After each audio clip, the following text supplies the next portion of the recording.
oras na aklat, hayag ang buhay sa lahat. Sinugo ang tapat, kaligtas ay ihayag. Sila'y pag-uusigin, pagsubok daranasin. Kay Kristo sila'y nabubuhay, ang mamatay ay pakinabang. Oras ng katotohanan, dala ng puno ng sambahayan, di mapasusubalian kanyang pagkahirang.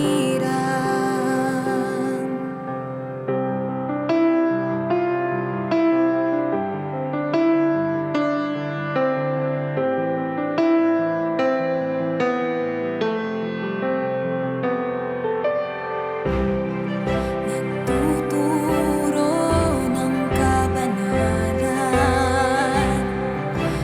pag-ibig niya sa kawan. Ihahanda ang mga banal sa pagdating ng kanyang anak. Sila'y pag-uusigin, pagsubok daranasin. Kay Kristo sila'y nabubuhay, ang mamatay ay pakinabang. Oras ng katotohanan, dala ng puno ng sambahayan, hindi mapasusubalian kanyang pagkahirang.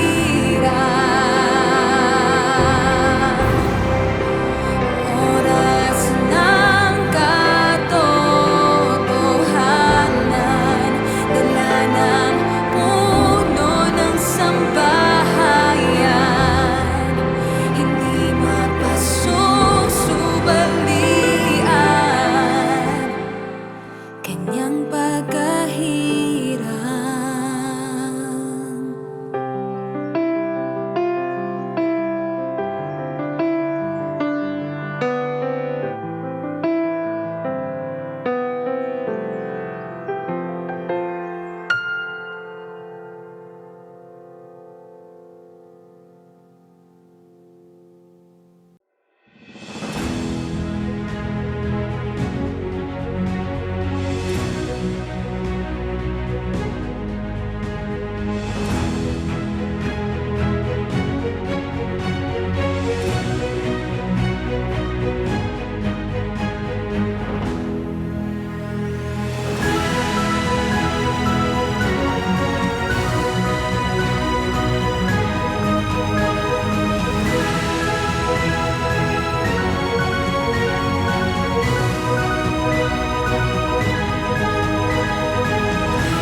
Ayon sa Juan 3:16, sapagkat gayon na lamang ang pag-ibig ng Diyos sa sanlibutan, kaya't ibinigay niya ang kanyang bugtong na anak upang ang sinumang sumasampalataya sa kanya ay hindi mapahamak, kundi magkaroon ng buhay na walang hanggan.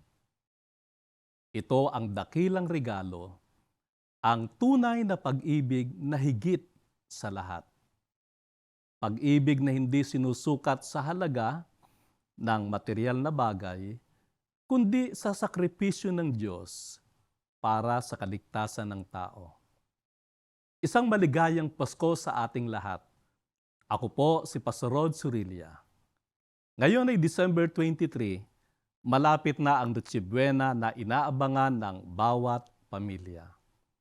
Sa panahong ito ng kagalakan at pagbibigayan, naway maalaala natin na ang pinagmula ng lahat ng pag-ibig na ating ipinagdiriwang ay walang iba, kundi ang pag-ibig ng Diyos.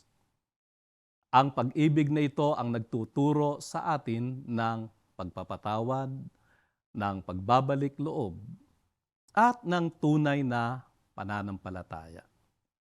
Ito ang pag-ibig na nagbibigay saysay sa ating buhay. Ang pag-ibig na naghatid ng liwanag sa gitna ng dilim at ng pag-asa sa gitna ng kawalan.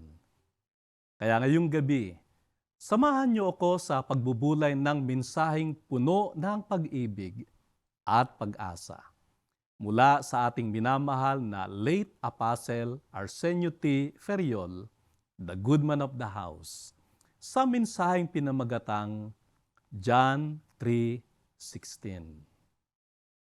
Muli kaming bumabati sa bawat isa sa inyo sa pangalan ng ating Panginoong Kristo. Sa pagkakataong ito ay dadalhin ko sa inyo ang paboritong talata ng maraming nagbabasa ng Biblia. Ito ay ang nasa Ebanghelyo ayon kay San Juan pangkatatlo at ang talata'y 16. Sapagkat gayon na lamang ang pagsinta ng Diyos sa sanglibutan na ibinigay niya ang kanyang bugtong na anak upang ang sinumang sa kanya'y sumampalataya ay huwag mapahamak kundi magkaroon ng buhay na walang hanggan. Karaniwan kasi sa mga nagbabasa ng Biblia, na ipapalagay nilang ganoon na lang ang kahulugan ng talata. Halimbawa, gayon na lamang ang pagsinta ng Diyos sa sanglibutan. Sa kanila yun tama na. Na ano pa? Na ibinigay ang kanyang bugtong na anak. Sa kanila yun, tama na rin. Sa atin, tama na rin yun. Pero sa ating pag-aaral ng kasulatan, ating bubulaying mabuti ang mga napapaloob na salita ng katotohanan sa talatang ito. Halimbawa, sa pasimula, sapagkat gayon na lamang ang pagsinta ng Diyos sa sanglibutan. Sapagkat sinasabi ng banal na kasulatan na ito ang buhay na walang hanggan, na ikaw ay makilala nila na iisang Diyos na tunay at siyang iyong sinugo sa makatwid bagay si Jesucristo. Makilala. Ang sabi, ikaw na iisang Diyos na tunay. Sa makatwid, kinakailangang saklawin natin ang iba pang mga katotohanang napapaloob sa Diyos na ito na nagbigay ng kanyang bugtong na anak. Ang una nating aalamin, saan ba itong Diyos na ito?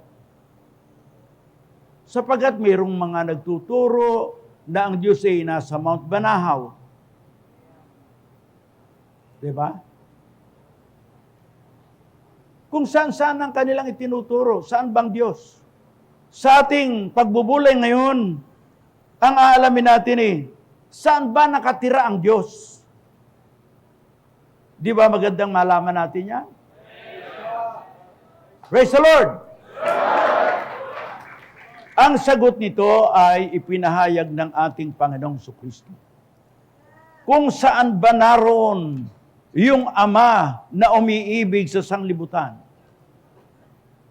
Dito sa Mateo pangkat-6 at ang talata ay 9 ay ganito ang sinasabi.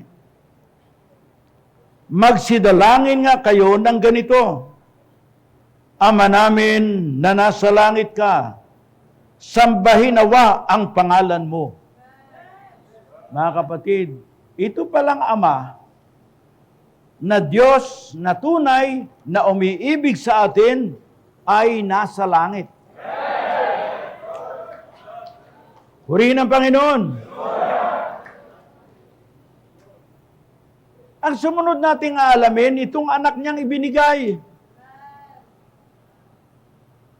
Gawa ng iyong amay nasa langit, saan naman naroon yung kanyang anak na ibinigay? Basahin natin. Narito mga kapatid ang pahayag sa Apokalipsis, pangkatatlo, at ang talata ay 21. Ang magtagumpay ay aking pagkakalooban na umupo na kasama ko sa aking luklukan. Gaya ko naman na nagtagumpay at umupong kasama ng aking Ama sa kanyang luklukan. Mga kapatid, ito palang Ama na nagbigay ay magkasama. Ay saan daw ang Ama? Sabi ni Kristo, sumasalangit ka. Sa makatuwid, nang hindi pa ibinibigay itong anak, sa ating binasa, magkasama pala sila. Basahin natin. To him that overcometh will I grant to sit with me in my throne, even as I also overcame and am sit down with my Father in His throne. Mga kapatid, pareho pala silang nasa langit. Yung anak ay may luklukan, ang sabi niya, in my throne, as my Father is in His throne. Sa makatwid, pareho silang nasa langit. Noong ang kanyang anak ay hindi pa ibinibigay, pareho silang nasa langit. Nakaupo yung Ama, meron ding luklukan yung anak na inuupuan. Palagay kaya ninyo, ito'y imagination lang. Itinuturo ba sa atin ng banal na kasulatan na ito ay isang ideya lamang o panukala? Na ang Ama ay mayroong throne, ipinanukalan niyang gumawa ng another throne na wala pang throne? Pero mga kapatid, ang sabi rito, pareho silang may throne. Mababasa ba natin sa banal na kasulatan na talagang sila'y magkasama? Babasahin na naman natin ito sa Juan, kaya habang binabasa mo ang Biblia, iba talaga yung ikaw may Biblia. Gawa ng yung binabasa ng ministro mo, nakikita mo rin. Napapatunayan mong totoo yung kanyang binabasa. Ganito ang sabi ni Apostol Juan. Alam mo yung mga apostol, yan ang pinapahayagan ng Diyos. Sa Juan, pangkat 1, talatang 1. Nang pasimula siyang berbo. Ang ibig sabihin, in the beginning, Christ was already called the Word. Amen? Sapagkat ang kanyang pangalan ay ang Berbo ng Diyos. Sa 1913 ng Apokalipsis, nang ang Panginoong Jesus ay dumarating, meron siyang pangalang ang Berbo ng Diyos. Kailan pa niya pangalan itong ang Berbo ng Diyos? Ang sabi, bago magpasimula. Kasama na siya ng Diyos at ang isa sa kanyang mga pangalan ay ang Berbo ng Diyos. Praise the Lord. Sa mga katuwid, doon sa langit, mayroong luklukan ng Ama, mayroong luklukan ng anak. Okay, babanggitin natin ngayon yung mga wanis. Mga kaibigang wanis, pakinggan yung mabuti. para hindi tayo lumagay doon sa Juan 10:30 na ako at ang Ama ay iisa, hindi na natin unuunawa kung ano yung iisa. Ako noon mga kapatid, nung wala pa akong tiyak na pahayag na salita ng Diyos, pag ang kalabang ko'y tao si Kristo, lumalagay akong wanis. Hindi! Sabi ko, ang Ama, nagkatawang tao. Tiyan mo ang pangalan, Emmanuel, na ang ibig sabihin, ang Diyos ay sumasa atin. Aba, yung kausap ko, nahihirapan din eh. Gawa nang wala ka pa kasing tiyak na aral eh. Kaya kayong mga wanes, amin kayong inaanyahan. Pakinggan ninyo. Ngayon, bigyan na natin ng pahayag yung ako at ang Ama ay iisa sa Juan sa 10 at 30. Ako at ang Ama ay iisa. Mga kapatid, sa unang bungad, dalawa sila eh. Ako, sabi ni Kristo, at ang Ama, di dalawa sila. Ay, ang ating alamin ngayon, saan sila iisa? Saan sila iisa? Mga kapatid, dito, iisa sila sa gawain. Ang pag-aalaga ng tupa, gawain ng Ama, ipinapagawa sa anak. Ang kaligtasan ay gawa ng Ama, ang anak ang gumagawa. Iisa sila sa gawain. Ang Ama ang manlilikha, ang anak ang kinakasangkapan. Ano pa? Doon sa langit, iisa ang kanilang kaanyuan. Ba, marami palang iisa sila. Uulitin ko, bakit sinabi ko na iisa ang kanilang anyo? Sapagkat ang sabi sa Filipos 2:6, ang Kristo, bagamat nasaan yung Diyos, ay hindi niya pinanangnan ang makapantay ang Diyos. Kundi, nagpakababa siya at nang siya'y masumpungan sa anyong tao. Ano naman ang kanyang anyo noong siya ay nasa anyong tao? Taong tao. Noong siya ay nasa anyong Diyos, hindi pa siya noon anyong tao. Kaya doon sa langit, isang kanilang anyo. Pero dalawa sila, magkaanyo. Mga kaibigang wanis, yung iba naman, ang kanilang paniwala, di bale, basta ako. Kung ano ang itinuro sa akin, yun na lang. Ay, hindi. Mali yan. Dapat, higit pa nating arukin ang katotohanan. Lumalago tayo sa katotohanan. Tingnan ninyo ang pagtuturo ng Biblia. Ipinapahayag ng Biblia na tayo ay lumago sa pagkakilala sa ating Panginoong Jesucristo. Sa Efeso, 4 at ang talata ay 13.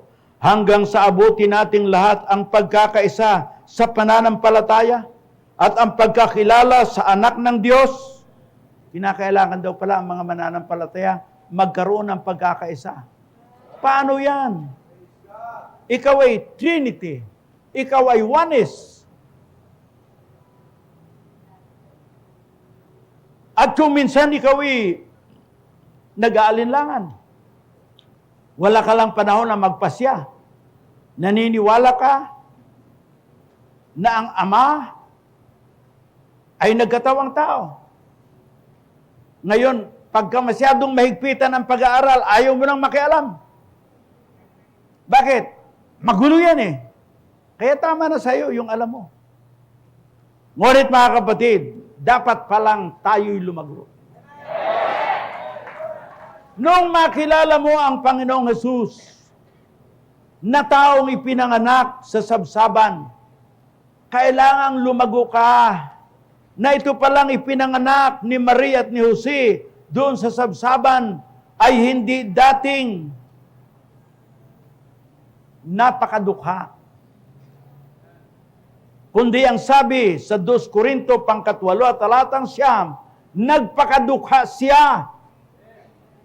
Si Kristo ba dating dukha sa katauhan ng Jesus? Hindi. Nagpakadukha. Kay Pablo naman, nagpakababa. Amen. Hindi yung alam mo na si Kristo ay napakababa, si Kristo ay napakadukha, nagutom, nauhaw, walang bahay, napakadukha. Hanggang doon ka na lang. Hindi dapat makilala mo na ito'y hindi dating ganoon. Ito'y nasa kaluwalhatian ng Ama. Basahin natin na si Kristo rin ang may sabi na noong una, nasa kaluwalhatian siya ng Ama. Dito mga kapatid sa Juan, pangkat 17, at talatang 5. At ngayon, Ama, panalangin niya ito, nung siya'y nasa lupa, luwalhatiin mo ako sa iyo rin, ng kaluwalhatiang aking tinamo sa iyo, bago ang sanglibutan ay naging gayon. O, di lumalago ang inyong pagkakilala ba? Ito pala ay dating pareho ang kaluwalhatian ng Ama. Noon palang una ay meron siyang kaluwalhatiang tinamo sa Ama. Kaya siya ay nasa wangis ng Diyos. Noong una, at siya ay nagpakababa. Di lumalago. Ngayon, sa pagbabasa ng Biblia at sa pagtuturo nito, mababago yung maling paniwala. Bakit? At ngayon, Ama, luwalhatiin mo ako sa iyo rin. Ay kung ikaw'y panatiko, tatanggapin mo ngayon ang ganito. At ngayon, Ama, luwalhatiin mo ako sapagkat ikaw ay ako rin noon. Ano bang Biblia ang binabasa mo? Oh. Merong tumawag sa akin, ang raw ang pagkakilala nyo kay Kristo, maganda raw sana ang aral mo, pero hindi ko magustuhan ang pagkakilala mo kay Kristo. Sabi ko, eto, babasahin ko sa iyo. Yung pagkakilala ni Pedro, pagkakilala ko yan. Ang sabi ni Pedro kay Kristo, ikaw po ang anak ng Diyos na buhay. Gusto niya si Kristo, Ama na. Bakit? Sapagkat yung si Kristo kasi, hindi nila kikilalaning Ama, hindi na sila anak ni Jesus. Tayo hindi anak ni Jesus. Si Jesus, iyan mga kapatid, ang bugtong ng Ama, na bago ang lahat ng bagay ay inilabas na siya. Purihin ang Panginoon. Kaya lalago ang ating pagkakilala sa Panginoon. Lalago ang ating pagkakilala sa Diyos. Sa makatwid, ang Ama at ang Anak, parehong nakaupo sa luklukan. Pareho silang may luklukan. At kung titingnan mo sila sa langit, bago siya magkataw ang tao, bagamat siya'y nasaan yung Diyos. Ano ang paghambing ng pag-aanyo niya sa Diyos? Gaya rin nung siya'y mag-anyong tao. Purihin ang Panginoon! Ngayon, mga kapatid, sinasabi na si Kristo, ang bugtong na anak ng Diyos, ay kanyang ibinigay. Pareho silang nasa langit. Yan ang ating dinidiscuss ngayon. Pareho silang nasa langit. Ngunit, ang sabi, ibinigay siya. Sa makatwid, paano siya ibinigay sa ating mga tao sa mundong ito? Isinugo siya. Sa Galacia, pangkat 4 at ang talatay 4, ang sabi, nang dumating ang kapanahunan, ay sinugo ng Diyos ang kanyang anak na ipinanganak ng isang babae. Sa makatuwid, yung kasama niya sa langit, isinugo niya. Sabi, kasama, pareho nasa luklukan, di ba? Sa ating mga binasang talata na. Ay isipin mo, kung siya'y wala pa noon, paano masusugo? Halimbawa, ako ang ama, nakaluklok sa langit, ako nasa langit. Wala pa ron ang aking anak. Ay ang sabi, kasama sa ating binasa, Juan 1:1 at sa Apokalipsis 3:21, na pareho silang may luklukan. Parehong may luklukan. Amen? Huwag ninyong i-imagine na isang luklukan, ha? Na yung ama, siya rin ang anak. Eh di isa nga lang ang luklukan yon. Bakit? Eh yung ama, siya rin anak eh. Kayo na mag-imagine yan kung gaano misteryo ng Diyos. Isipin mo ang Diyos, ipinanganak ang kanyang sarili. Napakatinding magic yan. Marami na rin akong naalamang magic. Pero wala pang taong magician na ipapakita sa stage na siya rin ang ama nung kanyang anak. Wala pa niyan. Yung pinakamagagaling na magician, wala pa nag-magic na ganyan. Ngayon ay sasabihin naman lang, alam mo pastor, sa Diyos, walang imposible. Wala nga. Sa kalooban ng Diyos, walang imposible. Pero yung pag-iisip mo at kalooban mo, hindi gagawin ng Diyos yan, iho. Huwag mong pasusundin ang Diyos. Makinig ka sa pinapahayag ng salita ng Diyos. Praise the Lord! Di isinugo sa makatwid. Hindi nag-i-imagine ang ama, hindi nag-i-imagine. Talagang isinugo. Ipinahayag ba ni Kristo na talagang siya'y isinugo? Mga kapatid, ang sabi sa Galatia 4:4, nang dumating ang kapanahonan, sinugo ang kanyang anak. Ipinanganak ng isang babae. Bakit kinakailangang ipanganak ng babae ang Kristo, ang anak ng Diyos sa langit? Una, mga kapatid, nang dumating ang kapanahunan, kailangan sa kapanahunang yon ay magkaroon ng kaligtasan ang mga tao. In the accepted time, He must begin His work.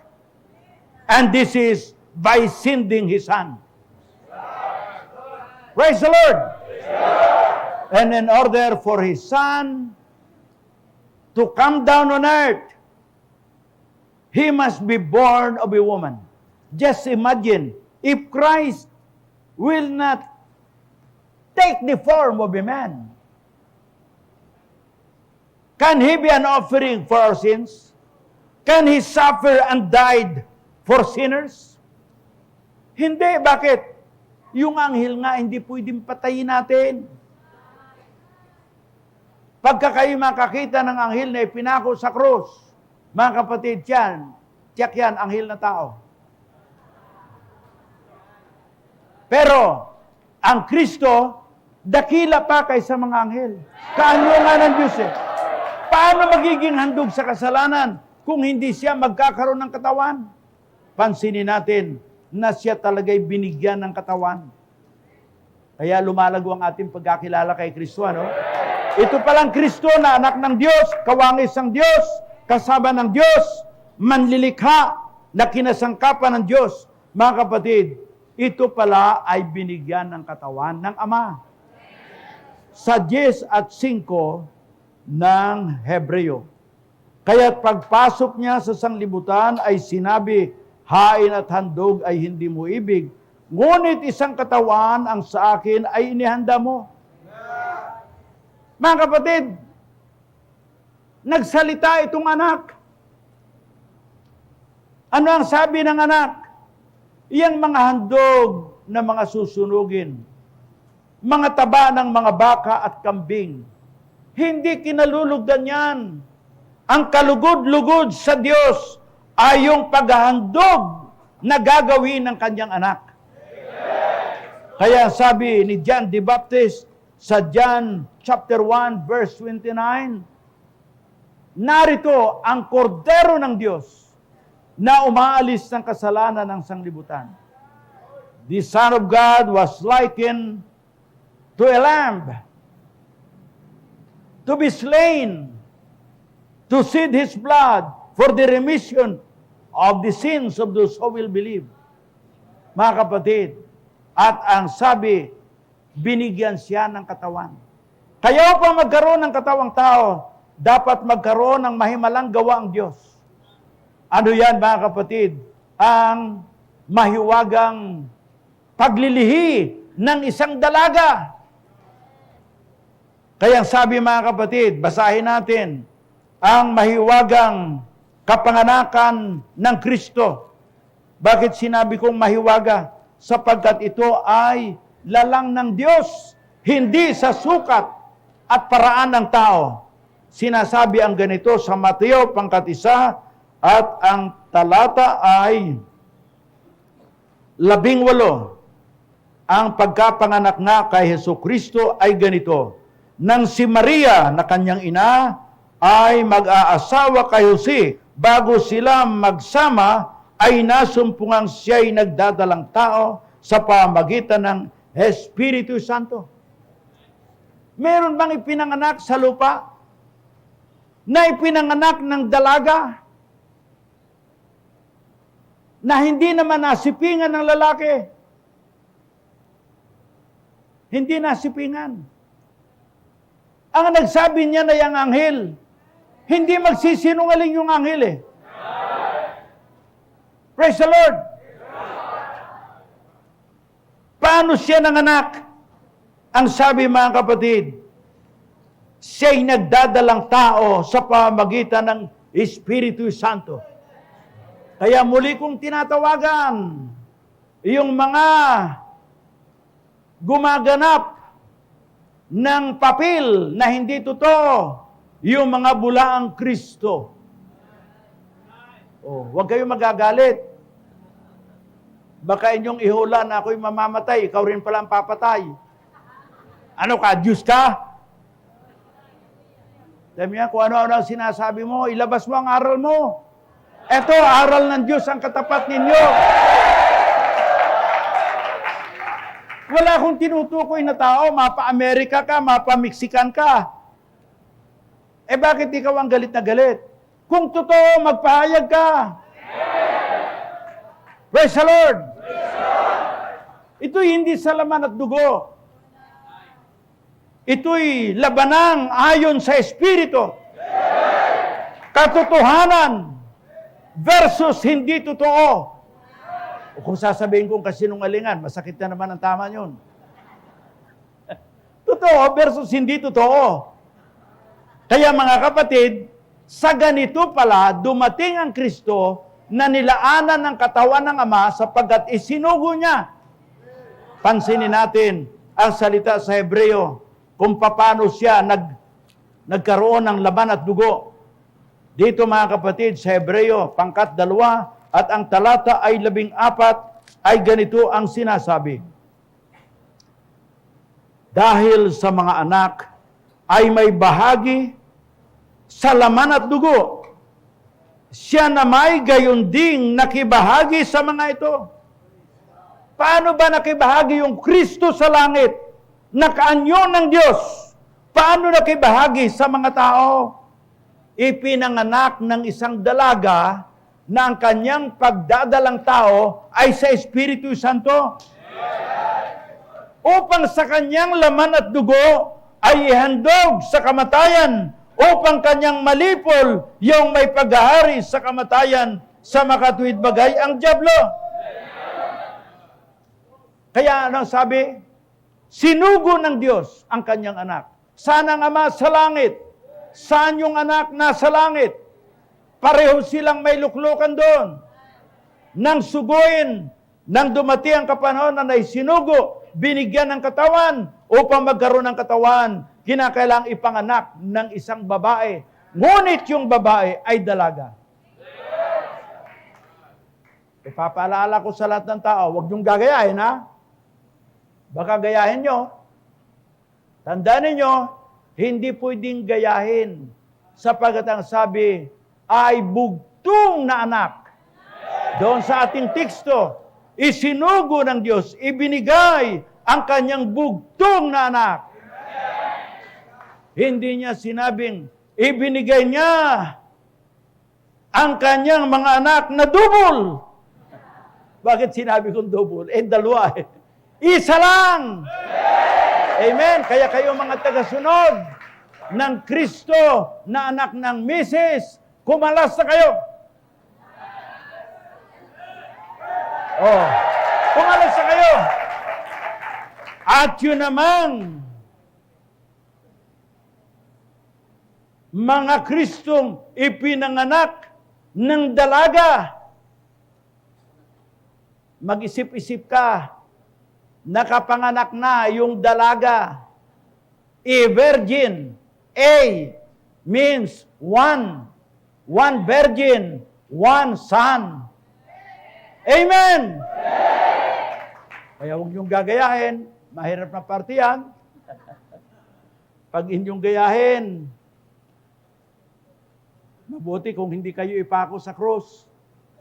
Pag ipako sa krus kayo, hindi pa kayo siguro ipinapako, sasabihin nyo, ayaw ko na. Mahirap itong parting. Gagampanan ko. Mga kapatid, alam nyo kung minsan, yan, pabiro, pero diyan nyo makikilala ang totoo. Hindi naman ito birong paluko eh. Ginagawa lang natin medyo magaan. Kaysa murahin naman natin sila. 'Di ba? Napakasama na yung murahin natin sila. Medyo kumbaga, indirect lang ang ating pagsabing ikaw ay bulaan. Oh. Pero nililiwanag pa rin natin. Mga kapatid, kaya sa ganito, ang Kristo ay ibinigay. Amen. At alam niyo mga kapatid, ang pag-ibig ng Diyos, ibinigay niya ang Kristo sa mga taong halos ayaw sa Kanya. Talagang great giver ang Ama. Bakit? Biro mo, ibinigay niya yung Kanyang anak sa mga taong ayaw sa Kanya. Ito ay ating mababasa sa Ebanghelyo ayon kay San Juan sa 1 pangkat at ang talata ay 11. Siya'y naparito sa sariling kanya at siya'y hindi tinanggap ng sariling kanya. Mga kapatid, nang dumating si Kristo, hindi tinanggap Talagang great giver. Kaya sabi ni Pablo sa Romans 5:8, dadapot ipinagtagubili ng Diyos ang kanyang pag-ibig sa atin na nang tayo'y makasalanan pa, ang Kristo ay ibinigay alang-alang sa atin. Sa primerong dating ng Panginoon, hindi mo talaga matatanggap Kahit ang pangangaral ng mabuting balita. Pero kung pagtitiyagan mo na pakinggan ang mabuting balita, matatanggap mo ang tunay na Kristo. Purihin ang Panginoon.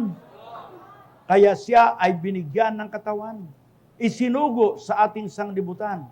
Basahin pa natin mga kapatid, ang pagpapahayag na kung papanong itong Kristo sa langit ay nagkatawang tao. Sa Hebreo pangkat 1 at talatang 6. Ganito ang sinasabi.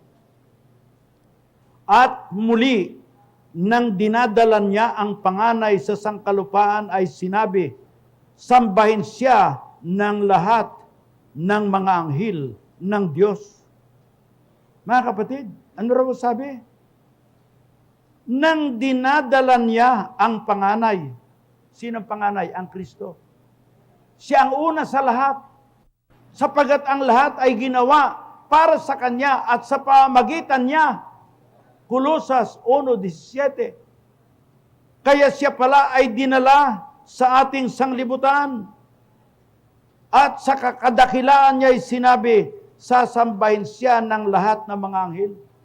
Nung siya ay nagpakababa na, ipinapasamba pa siya sa mga anghel. Purihin ang Panginoon. Ngunit ano ang sabi ng salita ng Diyos? Bago siya dalhin sa ating lupa, mga kapatid, ang sabi sa 1 nitong Hebreo din, at ang talata ay 3. Palibhasa ay siyang sinag ng kanyang kaluwalhatian at tunay na larawan ng kanyang pagka-Diyos na umaalalay sa lahat ng bagay sa pamagitan ng salita ng kanyang kapangyarihan. Mga kapatid, ano raw ang Kristo? Bago siya suguin sa katawang tao, ang sabi mga kapatid, siyang tunay na kaluwalhatian o sinag ng kanyang kaluwalhatian at tunay na larawan ng kanyang pagka-Diyos. Oh. Iyon bang Kristong tao? Ang larawan ng Diyos? Hindi Siya'y anyong tao. Yung nasa anyong Diyos, kaluwalhatian bago siya mag-anyong tao. Juan 17:5, kaluwalhatiang tinamo ko sa'yo bago pa magpasimulang sanglibutan. Wag natin sasabihin, si Jesus tunay na sinag ng kaluwalhatian ng Diyos. Bakit? Nasaan yung tao na yan? Tayo mga kapatid, we were created in the image of God. At ang ating image na tinutukoy ay hindi yung ating katawang laman. Ang image, mga kapatid, ay yung larawan natin ng taong mahilig sa katuwiran, mahilig sa kabanalan at katotohanan. Yan, mga kapatid, ang larawan ng Diyos sa atin. Ngunit ang Kristo, mga kapatid, ay kaanyuan. Yung anyo ng Diyos, kaanyo siya. Yun ang kanyang kaluwalhatian sa langit. Kaya't mga kapatid, siya ay dinala sa lupa. Pero napakadakila siya. Kaya noong siya ay magutom, binigyan siya ng tinapay ng anghel mula sa langit. Pinaglingkuran siya noong siya ay nagdurusa sa halamanan ng Gethsemane. Siya ay pinalakas ng anghel. Bakit? Sapagkat ang mga anghel ay dati naglilingkod sa kanya. Nang suguin siya sa lupa, pinaglilingkuran pa rin siya ng mga anghel. Hindi rin katakataka na tayong mga anak ng Diyos ngayon ay pwedeng paglingkuran ng mga anghel. Purihin ang Panginoon. Nang siya'y nasa langit, ay ganito ang sinasabi. Sapagkat kanino sa mga anghel sinabi niya kailanman, ikaw ay aking anak, ikaw ay anak ko ngayon.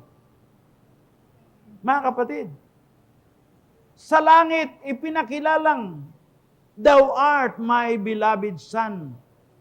On earth, ipinakilala pa rin ng Ama, this is my beloved son. Walang anghel na binigyan ng ganoong karangalan.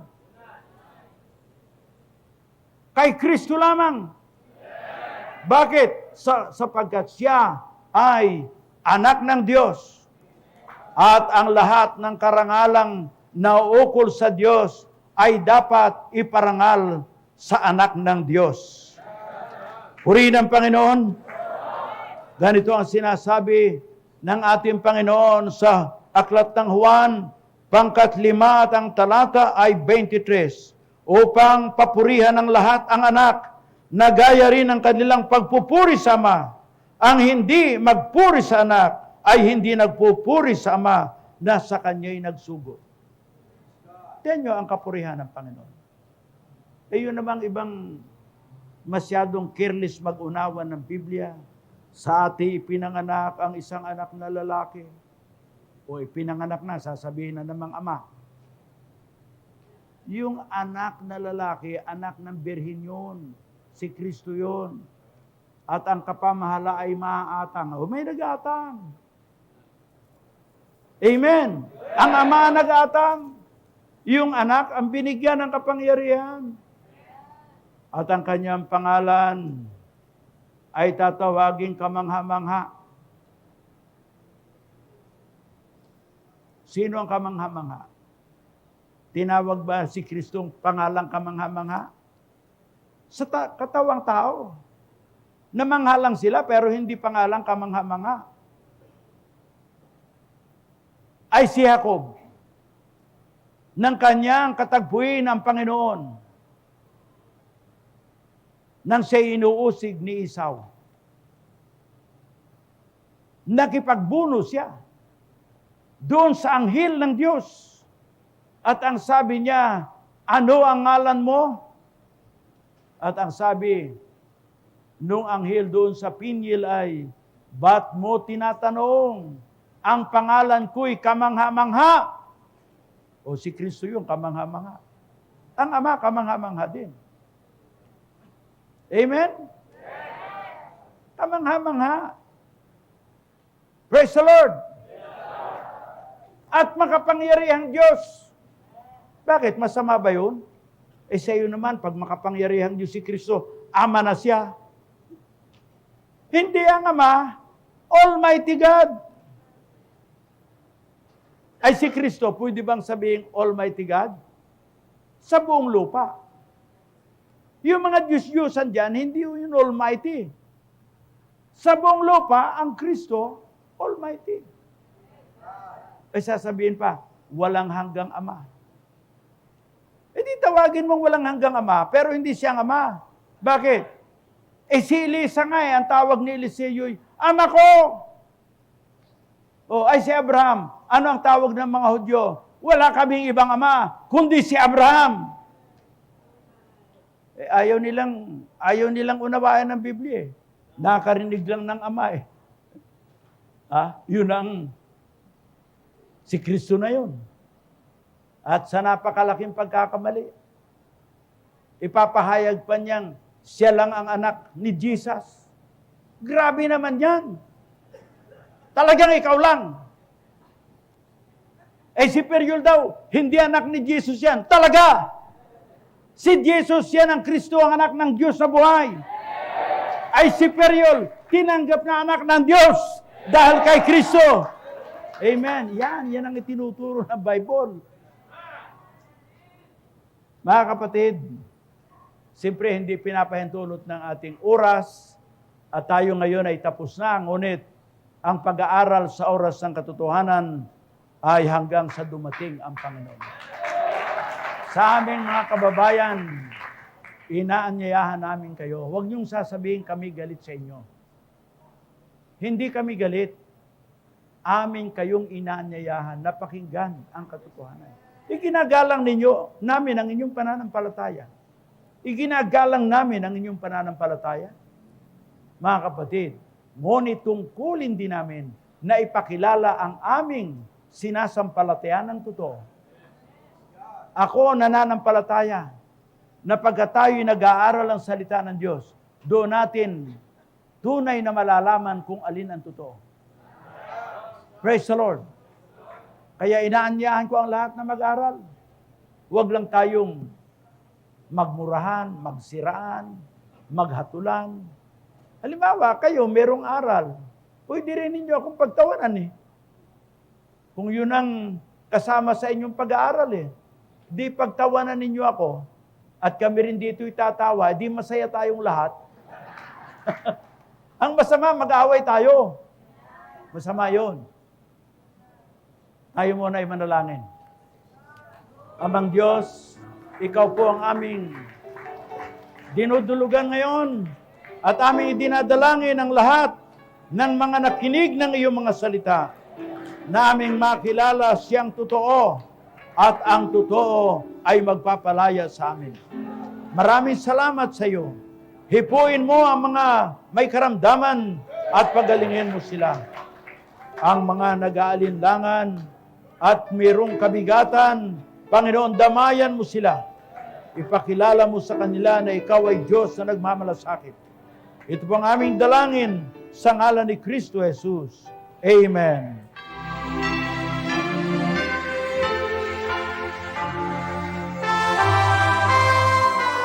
Maligayang Pasko ang aming bati sa bawat isa sa inyo. Sa pagkakataong ito, napakahalaga na ating maalaman ang tunay na mensahe. Ang tunay na mensahe ay ang ating ginagawang pagbati, maligayang Pasko.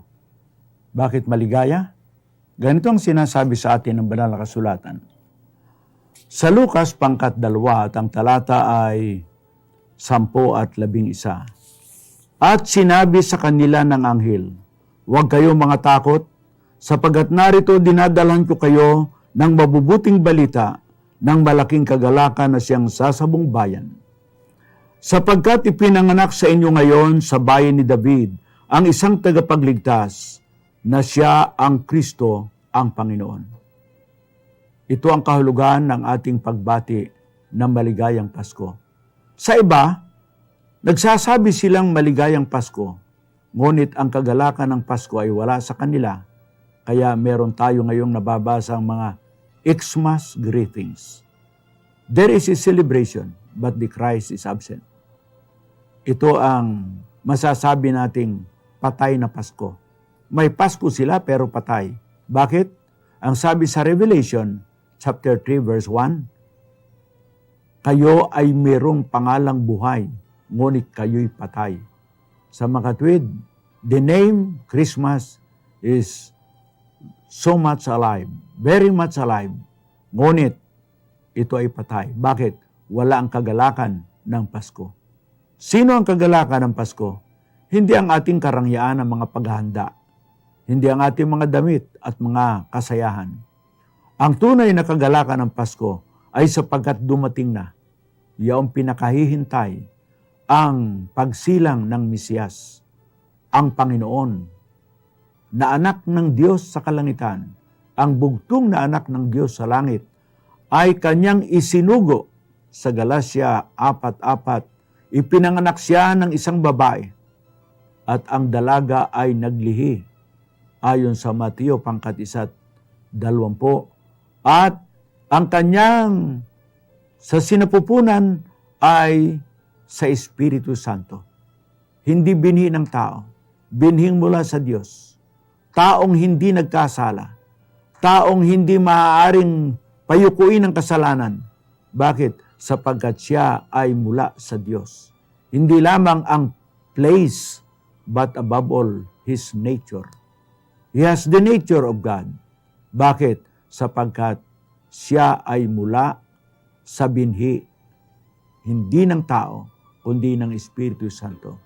At ang kagalakang ito, sapagkat ang kanyang pagdating ay upang iligtas tayo. Yan ang sabi ng Panginoon, na ako ay naparito, Lucas pangkat 11 at talatang 10, upang hanapin at iligtas ang nawawala. At alam nyo, sa oras na kayo masumpungan ng Panginoon, doon lamang ninyo malalamang kayo pala'y nawawala. Maraming mga tao ngayon ang nasisiyahan. Akala nila ay nakakasiguro na sila. Pero without Christ, you have no assurance. At any time, you will die. And you will find yourself in the midst of condemnation. Because all have sinned, and the wages of sin is death. Death is the penalty for sinners. Ang pagkahiwalay sa Diyos. Ngunit si Kristo'y dumating at tayong nasumpungan niya. Alam nating nasumpungan tayo niya sapagkat tinugo natin ang kanyang panawagan. Ito ngayon ang mabuting balita na nagdadala ng malaking kagalakan. Sa kabila ng napakaraming kahirapan ngayon sa ating sanlibutan, kasalatan sa mga pagkain at hindi lamang sa mga pananamit at tirahan, kasalatan sa human values. Yung kagalingan na dapat ay nasa tao. Ang mga tao ngayon ay sumama. Naging gaya sila ng mga hayop. Hitsurang tao, ngunit asal hayop. Nasa kapaligiran natin ang mga kalupitan, ang kawalan ng katarungan, ang lahat ng kahirapan na bunga ng kasakiman at pagkagahama ng tao. Sa kapangyarihan, hindi lamang sa salapi. Ngunit nananatili na ang pagsilang ng Kristo ng ating Panginoon sa katawang tao ay magpupuno ng kagalakan sa mga taong kinalulugdan niya. Sila'y magluluwalhati sa Diyos. Sapagkat tayo ngayon ay hindi na sa ilalim ng mga bagay na gaya ng kahirapan. Tayo ngayon ay nasa pagliligtas ng ating Panginoon. Sa ganang atin, ang tunay na maligayang Pasko ay bunga ng ating tinamo sa Panginoon. Hindi ito ang mga bagay ng sanlibutan. Hindi rin tayo katulad sa mga taong walang Pasko. Hindi na sila nag-celebrate, walang kabuluhan daw yan. Hindi naman December 25 ang pagsilang ng Panginoon. Ngunit ang ating sineselebrate ay yung pangyayari. Isang pangyayari na nagbago sa maraming buhay ng tao. Hindi lamang ng sanglibutan noon. Hanggang ngayon ay meron siyang binabago. Gaya nung 3 pantas na sumamba sa Panginoon, nagsiuwi sila sa ibang daan.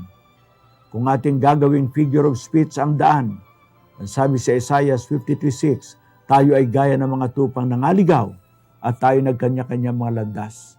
At ipinisa ng Panginoon ang kasalanan nating lahat sa Kanya. Sila'y nagbago ng daan. Tunay na ang nakay Kristo ay bago nilalang. Ang lahat ng bagay ay nagsilipas na. Ang mga tao ay nagbabago ng relihiyon. Bawat relihiyon ay nag-aanyaya. Parito kayo sa amin at kayo maliligtas. Merong assurance ng salvation dito sapagkat ito na ngayon mismo ang Iglesia ng Diyos o Iglesia ni Kristo o Iglesia ng Diyos kay Kristo Jesus. Lahat ng pangalan ay maganda. Bagamat may pangalang pangit. Ngunit maraming pangalan ang maganda, lalo na yung nasa Biblia. Pero your religion, your church cannot change you. You can be changed in the ways of man. But the change of God through Christ is the change of spirit, the change of heart, the change of our values. Kaya sa pagkakataong ito, hindi natin kinakalimutan ang pamilya, si Jose at si Maria, ang sanggol doon sa Bethlehem. Hindi natin kinakalimutan yung mga pastor na sila sa kabila ng kahirapan ay iniwan pa nila ang kanilang mga kawan at tumakbo sa bayan at nagpahayag ng mabuting balita. Hindi natin kinakalimutan yaong mga unang mga ngaral na nagdala sa atin ng tunay na ebanghelyo. Sa Kapaskuhang ito, binabati namin kayo ng Merry Christmas, Maligayang Pasko, at sana ay kabahagi kayo, kasama namin kayo, na sa kabila ng lahat, tayo ay may kagalakan. Hindi ang ibinibigay ng mga bagay na material, kundi ang ating tinamo, katubusan, kapatawaran, kaligtasan ng ating mga kaluluwa. Ngayon, hindi bukas. Sa araw na ito, oras na tanggapin mo si Kristo. Noong araw na marinig nila ang mabuting balita, sila'y nagalak. Sila'y nagbago. Purihin ang Panginoon.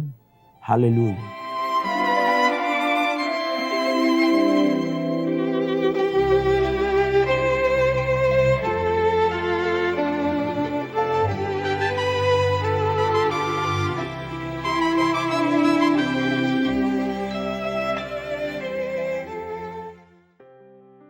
Bago pa man natin buksan ang mga regalo o magdiwang kasama ang ating mga pamilya, alalahanin natin ang pinakadakilang handog sa lahat, ang pag-ibig ng Diyos sa sanlibutan.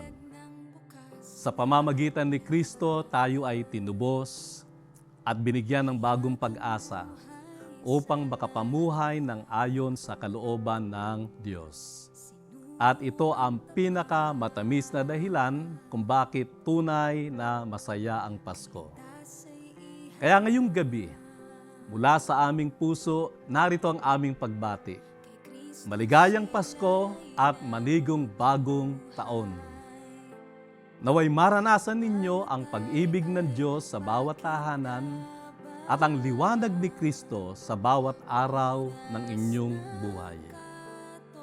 Ako pong muli, si Pastor Rod Surilla, at maraming salamat sa inyong panonood ng Oras ng Katotohanan Classics.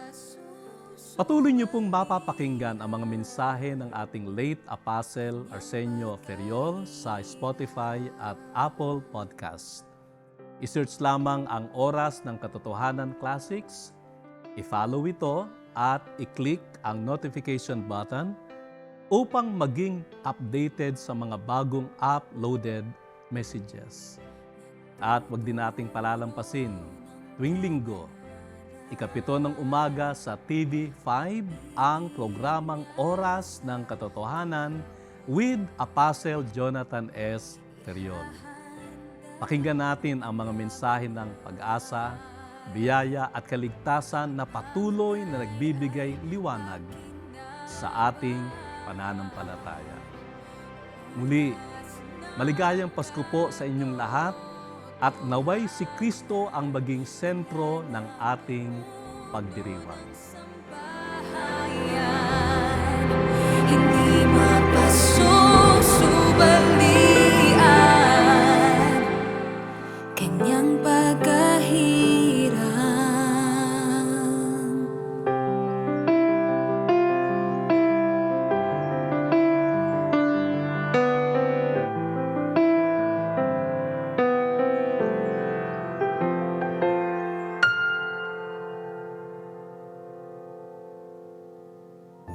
As we celebrate this Christmas season, let us remember the true reason for this joyful occasion, ang pagmamahal at liwanag na hatid ng ating Panginoon. May His peace and blessings be upon each one of us. Nawa ngayong Pasko, mas tumibay ang pananampalataya natin at mas maramdaman pa ng bawat isa ang pag-ibig ng Diyos sa ating mga buhay sa pamamagitan ng mensaheng hatid ng ating late brother in Christ, the good man of the house, Apostle Arsenio T. Terion. Panoorin at pakinggan sa Fourth Watch Media Facebook at YouTube accounts at maging sa Spotify at Apple Podcast. Mula po sa bumubuo ng programang ito ng Oras ng Katotohanan Classics, Merry Christmas po and God bless us all.